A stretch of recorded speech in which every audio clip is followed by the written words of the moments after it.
नमस्कार साथियों। आज हम क्लास नाइन्थ की दोस्तों ये जो क्लास नाइन्थ की मैथ की बुक है वो एनसीईआरटी की बुक है। एनसीईआरटी की बुक में पहला चैप्टर का नाम है संख्या पद्धति नंबर सिस्टम, जिसके बारे में हम लोग पढ़ेंगे। अगर आप लोग मेरा पिछला वीडियो देखे होंगे तो उसमें मैं बताया हूँ कि प्रश्नावली 1.1 को कैसे सॉल्व करते हैं। उसमें मैंने 4 से 5 पॉइंट जो मेन पॉइंट बताए थे, उसको अगर आप रिमेंबर करोगे तो प्रश्नावली नंबर 1.1 आसानी से आप सॉल्व कर सकते हो।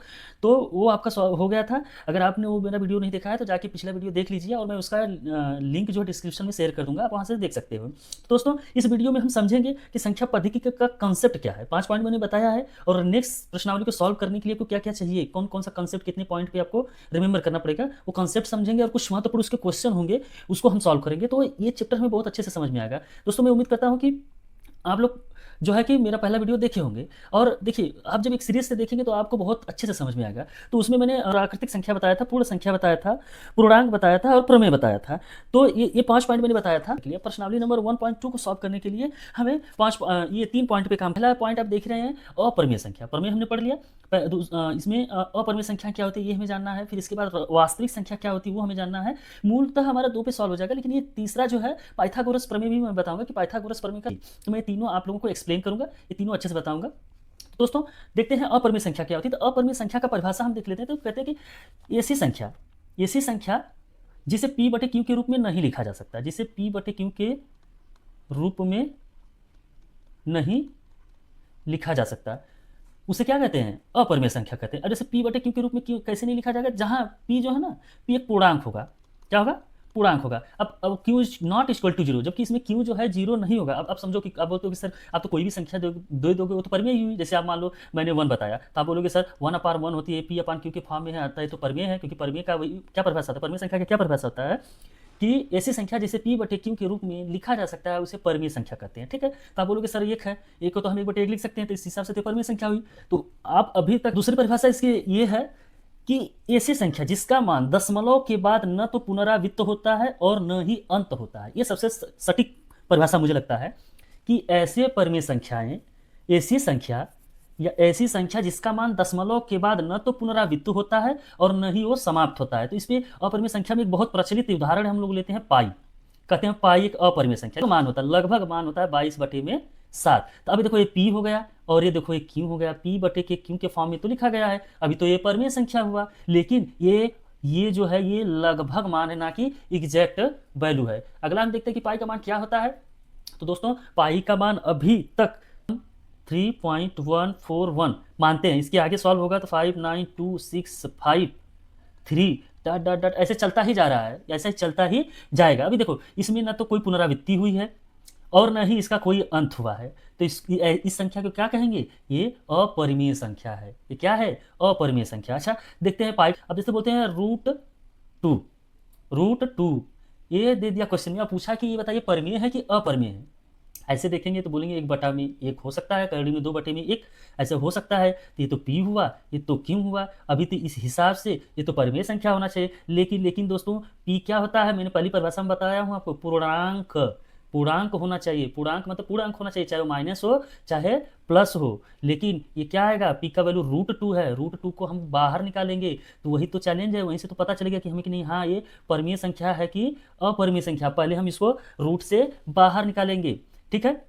तो क्या होगा? रूट से बाहर निकालेंगे तो इसका वैल्यू क्या होगा? करड़ी में 2 का 1.41421356 डेड डेड डेड ऐसे चलता जाएगा। तो इसका मतलब ये भी खत्म नहीं हो रहा है और ना ही कोई पैटर्न फॉलो कर रहा है। तो ये क्या हुआ? अपरिमेय संख्या हुआ। इसी तरह रूट 3 का आप निकालेंगे तो 1.7320508075 ऐसे जाएगा। अभी देखो ये कोई पैटर्न फॉलो नहीं कर रहा है और ना ही इसका अंत हो रहा है। तो ये कौन सी संख्या है? अपरिमेय संख्या है। तो दोस्तों मैं उम्मीद करता हूँ कि आप लोगों को इतना समझ में आया होगा कि परिमेय संख्या क्या है, अपरिमेय संख्या क्या है। वास्तविक संख्या को समझने के लिए मैं एक छोटा सा आपको एक्सप्लेन कर रहा हूँ। कॉम्प्लेक्स नंबर जिसे सम्मिश्र संख्या कहते हैं। अब देखो सम्मिश्र संख्या का उदाहरण देखिए, a प्लस बी आई, मतलब वास्तविक संख्या और काल्पनिक संख्या का मिश्रण जो होता है उसे क्या कहते हैं? सम्मिश्र संख्या। इसको क्या बोलेंगे? वास्तविक संख्या। और इसको क्या बोलेंगे? काल्पनिक संख्या। कि आई जो है आयोटा है, जिसे ये काल्पनिक संख्या है, ठीक है। तो अब वास्तविक संख्या में भी दो पार्ट्स हैं। वास्तविक संख्या दो प्रकार की होती है, मैं बताया हूं। पहला है प्रमेय, पहला है परिमेय, पहला है परिमेय और दूसरा है अपरिमेय। पहला परिमेय और दूसरा अपरिमेय संख्या, ठीक है। पहला परिमेय और दूसरा अपरिमेय संख्या है, ठीक है। तो अब ये पूछ रहा है वास्तविक संख्या क्या है। तो वास्तविक संख्या ऐसी संख्या है जिसमें परिमेय तथा अपरिमेय संख्या दोनों हो, परिमेय तथा अपरिमेय संख्या दोनों हो, ठीक है। ये देखो आपकी क्लास के हिसाब से बता रहा हूँ। मैंने एक वीडियो बनाया, उसमें मैंने बहुत अच्छे से समझाया कि कॉम्प्लेक्स नंबर क्या होता है, कॉम्प्लेक्स नंबर कैसे डिफाइन करते हैं, कॉम्प्लेक्स नंबर के कितने पार्ट्स हैं, वास्तविक संख्या है और काल्पनिक संख्या, वास्तविक संख्या क्या है, परिमेय संख्या है और अपरिमेय संख्या है, अपरिमेय संख्या में क्या है, पूर्णांक है, भिन्न है। तो ये सारी चीजें मैंने बताया हुआ है, ठीक है। तो ये जो चैप्टर एंड होने वाला रहेगा इसमें भी मैं उसको और अच्छे से बता दूंगा ताकि आप लोगों को याद रहे, ठीक है। अब मैं वास्तविक संख्या आ गया इसलिए मैंने आपको पूरा एक्सप्लेन करा कि हाँ ठीक है, वास्तविक संख्या में ही परिमेय संख्या आता है और अपरिमेय और परिमेय दोनों संख्याएं वास्तविक संख्या में आती हैं। कल को क्वेश्चन पूछ लिया कि क्या परिमेय संख्या वास्तविक संख्या है, तो आप बोलोगे हाँ। क्या बोलोगे आप? हाँ। अगर बोलेगा क्या अपरिमेय संख्या वास्तविक संख्या है, तो आप बोलोगे हाँ। अगर बोल दिया कि वास्तविक संख्या परिमेय संख्या है, तो फिर ना ही जवाब आना चाहिए। क्यों? क्योंकि वास्तविक संख्या के तो दो भेद हैं, परिमेय और अपरिमेय, तो सिर्फ एक पूछ रहा है। वो अगर बोल दोगे कि नहीं हाँ वास्तविक संख्या परिमेय संख्या है, तो फिर अपरिमेय संख्या क्या हुआ? तो मतलब अपरिमेय, देखो वास्तविक संख्या के दो बच्चे हुए, पहला परिमेय और दूसरा अपरिमेय। जैसे समृद्ध संख्या हुई, समृद्ध संख्या के दो बच्चे हुए, वास्तविक और काल्पनिक। काल्पनिक ने विवाह नहीं किया इसलिए उसकी पीढ़ी आगे नहीं बढ़ी, लेकिन वास्तविक ने विवाह किया, शादी ब्याह किया, तो वास्तविक संख्या के दो बेटे हुए, परिमेय और अपरिमेय। और अपरिमेय भी आगे चल के शादी नहीं किया, बोला मैं तो अपने चाचा जैसा रहूंगा, काल्पनिक के जैसा, इसलिए उसकी भी पीढ़ी आगे नहीं बढ़ी। लेकिन पीढ़ी बढ़ाने का काम किसने किया? परिमेय संख्या। तो जब परिमेय संख्या ने शादी किया तो इसके भी दो बच्चे हुए, पूर्णांक हुआ और भिन्न हुआ। तो आगे मैं बताया हूं कि पूर्णांक किसे कहते हैं। भिन्न भी दो टाइप के होते हैं, शांत भिन्न और शांत भिन्न। और पूर्णांक के तीन प्रकार के होते हैं, ऋणात्मक, धनात्मक और शून्य, ठीक है। तो ये मैं और भी बता दे रहा हूँ। तो अगर आपको क्वेश्चन बटे क्यू के फॉर्म में लिखा गया हो या पी बटा क्यू के फॉर्म में नहीं लिखा गया हो, वो परिमेय संख्या है। जैसे अगर दे दिया √2, बोला ये क्या है, ये वास्तविक संख्या है या नहीं है, तो है तो ये अपरिमेय संख्या, लेकिन ये वास्तविक संख्या भी है। ये कि अपरिमेय संख्या किसके अंदर आएगा? वास्तविक संख्या के अंदर। किसके आएगा? संख्या के अंदर। किसके अंदर आएगा? वास्तविक संख्या के अंदर। अच्छा, अगर हम वास्तविक संख्या का अगर हम ग्राफ बनाएं तो कैसे बनेगा? एक वेन डायग्राम, एक वास्तविक संख्या का हम एक ग्राफ बना लेते हैं, जिससे पता चलेगा कि नहीं हाँ वास्तविक संख्या कैसे।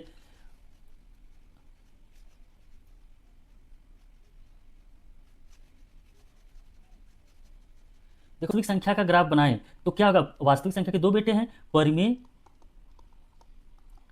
संख्या, परिमेय संख्या, और दूसरा है अपरिमेय संख्या, दूसरा है अपरिमेय संख्या। लेकिन ये दोनों अलग अलग हैं भाई, ये दोनों जुड़वा नहीं, ये दोनों अलग अलग हैं। दोनों का बाप कौन है? वास्तविक संख्या। इन दोनों का बाप कौन है? वास्तविक संख्या। अब जैसे परिमेय संख्या में क्या आएगा? 2/3 या 2/1, 3/1 ऐसा आएगा। और अपरिमेय संख्या में क्या क्या है? पाई, √2, √3 ये आएंगे, ठीक है। तो अब कभी भी अगर क्वेश्चन में दे दिया, बोलेगा कि 3, √2, या ऐसे ऑप्शन में दे दिया कि ये वास्तविक संख्या है, ऑप्शन ए दिया √2, ऑप्शन दूसरा दिया 3, तब तो कौन सा ऑप्शन सही है? ए बी दोनों सही है। आंसर आपका ये आएगा कि ऑप्शन ए और बी दोनों सही है। संख्या समझो, वास्तविक संख्या के दो संतान, परिमेय संख्या, अपरिमेय संख्या। परिमेय संख्या ऐसी संख्या जिसे p/q के फॉर्म में लिखा जा सकता है, उसे परिमेय संख्या कहते हैं। अपरिमेय संख्या ऐसी संख्या जिसे p/q के रूप में नहीं लिखा जा सकता है, या दूसरी परिभाषा ये है कि ऐसी संख्या जिसका दशमलव के बाद न तो पुनरावृत्ति होती है और ना ही अंत होता है, ऐसी संख्या को क्या कहते हैं? अपरिमेय संख्या कहते हैं आपका। अब देखिए, अब अगला है दोस्तों, ये आज अगर पाइथागोरस प्रमेय आप समझ गए तो ये लाइफ टाइम काम आने वाला है। तो दोस्तों आप ध्यान से इसको समझिए। अगर नहीं समझ में आ रहा है तो कमेंट करके पूछिए, मैं दोबारा ये समझा दूंगा। लेकिन प्लीज मैं ये कहता हूँ, पाइथागोरस प्रमेय अगर मैं बता रहा हूँ तो आप सीख के जाइए। देखिए दिमाग में रख लीजिए कि पाइथागोरस प्रमेय तभी अप्लाई होगा जब ट्रायंगल 90 डिग्री का हो, जब ट्रायंगल राइट एंगल हो, जब त्रिभुज जो है समकोण त्रिभुज हो। समकोण त्रिभुज मतलब उसका एक कोण जो है 90 डिग्री का होना चाहिए, तब तो पाइथागोरस प्रमेय लगेगा, ठीक है। नहीं तो नहीं लगेगा, ठीक है। तो अब मान लीजिए यहाँ से यहाँ का भुजा की लंबाई ए है, यहाँ से यहाँ की भुजा की लंबाई बी है, यहाँ से यहाँ की भुजा की लंबाई सी है, और इसको क्या बोलते हैं, सबसे लंबी भुजा को कर्ण बोलते हैं। भाई महाभारत के कर्ण को किसी नहीं, कौन नहीं जानता, तो वो वाला कर्ण नहीं है, लेकिन अगर आपको नहीं याद आता है तो कर्ण को ही ध्यान में रख लो, एक बहुत अच्छी बात है बता रहा हूँ। देखो सबसे बड़ा कौन है पूरे महाभारत में, दानवीर, कर्ण है। सबसे बड़ा कौन है, दानवीर, कर्ण है। तो इसी तरह त्रिभुज में भी सबसे बड़ा कौन है, कर्ण है। कौन है, कर्ण है। अच्छा, इस वाले भाग को क्या करेंगे, जो ऐसा खड़ा है, अब जो लंबा लंबा खड़ा है इसको लंब ही बोलेंगे, लंबाई में है तो इसको लंब बोलेंगे, क्या है, लंब। अब ये देखो जो ऐसे लेटा हुआ है इसको आधार बोलेंगे, इंग्लिश में बेस बोलते हैं, ये बेस ही है। और ये जो ऐसे खड़ा खड़ा है इसको क्या बोलेंगे, लंब बोलेंगे। ऐसे जो लेटा हुआ है इसको क्या बोलेंगे, आधार बोलेंगे। बस समझ में आ गया।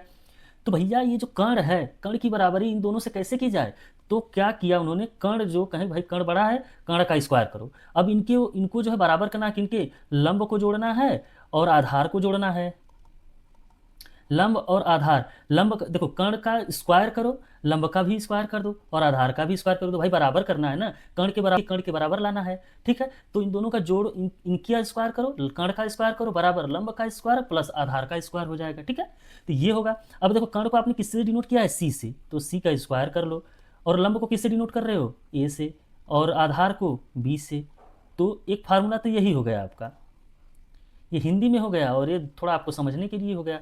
हिंदी वाला ज़्यादा सही है, लिख लेना, कर्ण का स्क्वायर बराबर लंब का स्क्वायर प्लस आधार का स्क्वायर होता है। पाइथागोरस प्रमेय में जो है लंब का स्क्वायर और आधार के स्क्वायर के योग के बराबर होगा। अब देखिए ये स्क्वायर है, मतलब इसके पावर 2 है, ठीक है। तो देखो इसको सॉल्व कैसे करते हैं, सॉल्व कैसे करते हैं, देखो क्या है, सी का स्क्वायर है भाई, इधर ए का स्क्वायर प्लस बी का स्क्वायर, ठीक है। अब दोनों पक्षों को हमें बराबर करना है, तो जो इसके साथ व्यवहार किया जाएगा जैसा वैसा इसके साथ भी किया जाएगा, ठीक है। जो संख्या हम इनको देंगे वही इनको देंगे, तभी तो बराबर होगा। तो हम क्या करेंगे, इनका अंडर रूट कर लेते हैं। इस वाले साइड का अंडर रूट किए तो भाई हमें इनका भी अंडर रूट करना पड़ेगा। लेकिन सी के घाते 2 है तो इसको हम सी गुणे सी 2 बार लिख सकते हैं, लिख सकते हैं कि नहीं लिख सकते हैं, लिख सकते हैं। जब लिख सकते हैं भाई, बस वही यहाँ पे ये है, अंडर रूट सी स्क्वायर है तो लिख सकते हो सी इंटू सी बराबर अंडर रूट ए स्क्वायर प्लस बी स्क्वायर। अभी दोनों जब तक जुड़ेंगे नहीं तब तक के बाहर आ नहीं पाएंगे, उनका कमी। देखो इनका तो जोड़ा बन गया, इनका जोड़ा जब बन जाएगा तो इस कंडीशन में जब रूट हटता है ना, देखो यहाँ पे अगर कुछ इंडिकेशन नहीं है ना, यहाँ पे देखो 2 जोड़ा बना, एक जोड़ा बाहर आ जाएगा, एक बेचारा खत्म हो जाएगा, हाँ ठीक है, बराबर रूट ए स्क्वायर प्लस बी स्क्वायर होगा। ओरिजिनल ये है, ठीक है, ओरिजिनल ये है पाइथागोरस प्रमेय का, ठीक है। अब देखते हैं क्वेश्चन इस पर कैसे आया है और कैसे हम लोग टेकल करेंगे। देखिए प्रश्नावली 1.2 क्या कहता है, हमने क्या क्या सीखा, वास्तविक संख्या सीखा और पाइथागोरस प्रमेय सीखा, ठीक है। अब हम उसी पे हम सॉल्व करेंगे। कह रहा है नीचे दिए गए कथन सत्य है या असत्य है, कारण के साथ उत्तर दीजिए, ठीक है। तो कह रहा है पहला क्या कह रहा है कि प्रत्येक अपरिमेय संख्या, एक अपरिमेय संख्या ये है ना, देखो ये है ना अपरिमेय संख्या, वास्तविक संख्या है तो है, ठीक है, तो सही है भाई। पहला सही कह रहा है, कौन सा गलत कह रहा है, सही तो कह रहा है, ठीक है।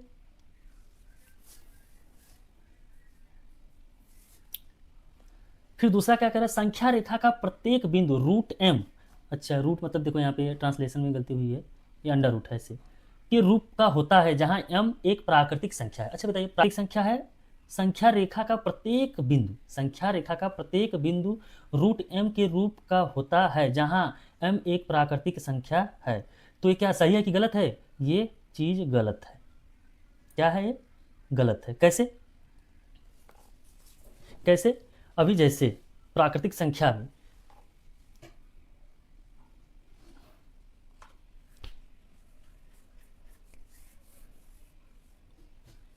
जैसे प्राकृतिक संख्या में वास्तविक संख्या क्या होगा, जैसे वास्तविक संख्या मान लो 5 है, -5 है, लेकिन ये प्राकृतिक संख्या का वर्गमूल नहीं है। ये प्राकृतिक संख्या ये है, ये वास्तविक संख्या है, लेकिन ये क्या प्राकृतिक संख्या का वर्गमूल है, नहीं है, ठीक है। तो इसलिए ये क्या है, तीसरा भी कहा है प्रत्येक वास्तविक संख्या एक अपरिमेय संख्या है, गलत है भाई। वास्तविक संख्या है परिमेय और अपरिमेय। अब ये कह रहा है कि प्रत्येक वास्तविक संख्या का एक अपरिमेय संख्या होती है, संख्या एक, कह रहा है वास्तविक संख्या एक अपरिमेय संख्या होती है, ये कैसे डिफाइन करो, परिमेय संख्या भी तो हो सकती है, इसलिए ये भी गलत है, ठीक है। क्वेश्चन नंबर दूसरा कहा है, क्या सभी धनात्मक पूर्णांकों के वर्गमूल अपरिमेय होते हैं, यदि नहीं तो एक ऐसी संख्या के वर्गमूल का उदाहरण दीजिए जो एक परिमेय संख्या है, ठीक है।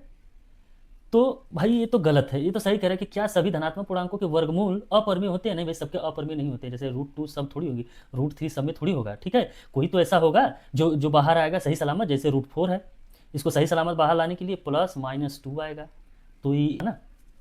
तो ये दूसरा क्वेश्चन भी गलत कहा है भाई, ये सब वर्गमूल अपरिमेय होते हैं? नहीं भाई, परिमेय भी हो सकता है, ठीक है। यदि नहीं तो क्वेश्चन में आगे जाके कहा भी है, यदि नहीं तो इसी संख्या के वर्गमूल का उदाहरण दीजिए जो एक परिमेय संख्या हो। तो √4 हो गया आपका, √9 हो गया, √16 हो गया, ये सब क्या है? √9 का क्या +-3 आएगा, ये +-4 आएगा, ये सब परिमेय संख्या है भाई। जैसे +2 है तो इसको 2/1 लिख सकते हैं, -2 है तो -2/1 लिख सकते हैं। तो इसी तरह समय, तो मतलब ये क्या है? ये परिमेय संख्या है, ठीक है। तो दूसरा क्वेश्चन सॉल्व हो गया। अब तीसरे क्वेश्चन में कह रहा है दिखाइए कि संख्या रेखा पर। अब संख्या रेखा, अगर मेरा पहला वीडियो देखे होंगे आप लोग तो आप लोगों को पता होगा कि संख्या रेखा क्या होता है। तो संख्या कह रहा है कि दिखाइए कि संख्या रेखा पर स्क्वायर √5 को किस प्रकार निरूपित किया जाता है। देखो, मैं इसी क्वेश्चन के लिए आप लोगों को पाइथागोरस प्रमेय बताया था। देखो क्या होता है, मान लो यहाँ 0 है, यहाँ 1 है, यहाँ 2 है, यहाँ माइनस में, ठीक है, हम यहीं से लेते हैं।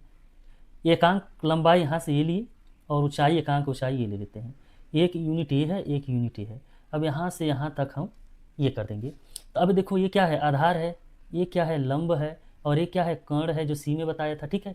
तो पता है आपको सी बराबर करड़ी में फार्मूला मैं लिखवाया हूँ, देख लो, a² + b² होगा, होगा कि नहीं होगा? फिर होगा सी बराबर, ए का मान कितना है? 1 है, तो ए की जगह पे 1 लिखेंगे। बी बराबर कितना है? 1 है, तो बी की जगह पे 1 लिखेंगे। तो रूट में 1 का स्क्वायर करोगे तो 1 ही आएगा, प्लस 1 का स्क्वायर करोगे तो 1 आएगा। अगर 1 में 1 जोड़ेंगे तो कितना आएगा? 2 आएगा। सी का मान कितना आया पाइथागोरस प्रमेय से? करड़ी में 2 आया, ठीक है।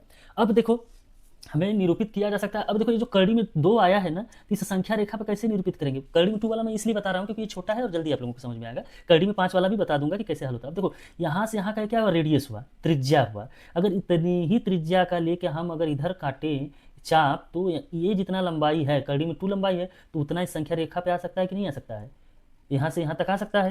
देखो चेंज कर लेता हूँ, यहाँ से यहाँ के जो है, यहाँ से यहाँ का लंबाई जो है, इतनी का रेडियस लेके अगर हम इस रेखा पे काटेंगे तो हमारी जो लाइन यहाँ से यहाँ तक मिलेगी, मिलेगी कि नहीं? तो इसका मतलब हम यहाँ कहीं इसको दर्शा सकते हैं, दर्शा सकते हैं कि नहीं, दिखा सकते हैं कि नहीं? तो वही तो है। अब देखिए, अब ये तो छोटे लेवल पे आपने देखा, अब इसको हम थोड़ा सा और बड़ा कर देते हैं। देखो अब इसको, ये राइट एंगल है, ठीक है, 90 डिग्री, तो हम सेम ऐसा करेंगे कि इस पे जो है ना, एक एकांक की लंबाई ले लेंगे जो ये 90 डिग्री पे होगा, और फिर यहाँ से यहाँ हम मिला देंगे, ठीक है। क्या करेंगे? मिला देंगे। अब देखो यहाँ से यहाँ की लंबाई तो कड़ी में 2 है, और यहाँ से यहाँ का हमने एक एकांक मांगना है।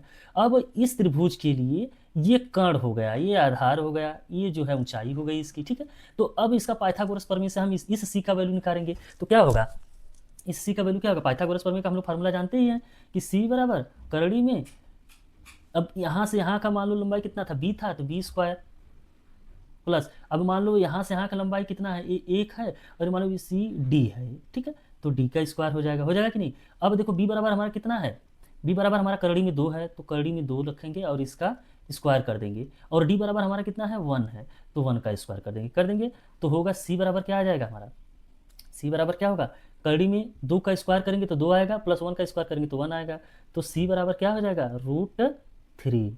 सी बराबर क्या होगा? √3, अर्थात इसका वैल्यू कितना आया? √3। अब इसी तरह हम अगला लेंगे। अब अगला लेंगे तो हम अलग कलर का ले लेते हैं ताकि आप लोगों को अच्छे से समझ में आए। अब देखो यहाँ से यहाँ की लंबाई आपको पता चल गई, यहाँ से यहाँ की लंबाई आपको पता चल गई कितना है? करड़ी में 3 है। यहाँ से यहाँ की लंबाई क्या है? करड़ी में 3 है। अब सेम यहीं से एक लाइन बढ़ाएंगे, यहाँ से एक लाइन बढ़ाएंगे जो 90 डिग्री पे हो, ठीक है। कितने डिग्री पे हो? 90 डिग्री पे हो। ये है 90 डिग्री, ठीक है। अब ये पता चल गया करड़ी में 3 है, ये एकांक लंबाई बढ़ाएंगे और फिर इसको हम यहाँ से यहाँ तक बढ़ाएंगे, ठीक है, इसको यहाँ से यहाँ तक बढ़ाएंगे। अब ये हमारे लिए, अब डी हो गया, ये मान लो ई हो गया, ठीक है, कर्ण हो गया हमारे लिए। अब देखो सी, ये जो इसके लिए कर्ण था, अब क्या हो गया? आधार हो गया, ये लंब हो गया, ये लंब हो गया, ये जो है आधार हो गया, ये कर्ण हो गया।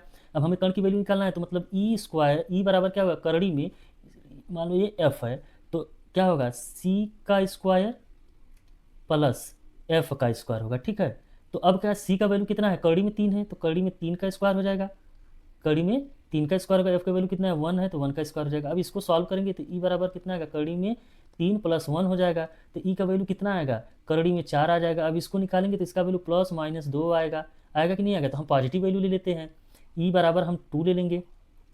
अब ई बराबर मेरा कितना आया, 2 आया। अब देखो अलग पेन लेते हैं ताकि ये चीज़ें समझ में आएगी कि नहीं अगला कैसे आएगा। अब देखो, अब जैसे एकांक लंबाई यहाँ से यहाँ बढ़ाए थे, यहाँ से यहाँ बढ़ाए थे, सेम टू सेम 90 डिग्री पे एकांक लंबाई हम यहाँ से यहाँ बढ़ा लेते हैं। ये इतना A B C D E F Y, मान लो ये जी हो गया। और हमें जो निकालना है हाइपोटेनियस निकालना है, एच निकालना है। एच इसीलिए मैं लास्ट में बताया कि कर्ण निकालना है, और √5 हम धीरे धीरे अपने क्वेश्चन की तरफ जा रहे हैं कि √5 कैसे आएगा, ठीक है। तो अब देखो एच निकालना है आपको, यहाँ से यहाँ की लंबाई जो ई है आपको पता है कितना है, यहाँ से यहाँ लंबाई कितना है, 2 है, और ये कितना है, 1 है, ठीक है। हमें एच निकालना है तो हमें जी का वैल्यू कितना दिया है, 1, और ये मान लो ई की वैल्यू कितना दिया है, 2 दिया है। तो देखो एच बराबर क्या हो जाएगा, एच बराबर होगा करड़ी में जी का स्क्वायर और प्लस ई का स्क्वायर। तो जी का वैल्यू कितना है, 1 है, तो 1 का स्क्वायर हो जाएगा। ई की वैल्यू कितना है, 2 है, तो 2 का स्क्वायर हो जाएगा कि नहीं। और ये अंडर रूट है तो 1 का स्क्वायर 1 ही होगा, 2 का स्क्वायर कितना होगा, 2 2 4 होगा, रूट में होगा। अगर 4 में एक जोड़ेंगे तो कितना आएगा, 5 आएगा, और ये रूट में है, यही एच की वैल्यू है। आ गया, आ गया कि नहीं, करड़ी में 5, कड़ी में 5 आ गया। कैसे निरूपित करोगे, आ गया। अब ये जो आया है ना यहाँ से कड़ी में 5, इतने रेडियस का हम जब चाप इस संख्या रेखा पे लगाएंगे तो जो मान लो यहाँ से यहाँ तक कड़ी में 5 जो वैल्यू आया है उतने का हम इधर जब मार्किंग करेंगे तो जो संख्या होगा वही हम संख्या रेखा पे दर्शा सकते हैं। मान लो सपोज दैट यहाँ आ गया तो हम इसको लिख देंगे यहाँ पे कि ये कड़ी में 5 आया है, ठीक है। तो उम्मीद करता हूँ दोस्तों ये आप लोगों को समझ में आया होगा। मिलते हैं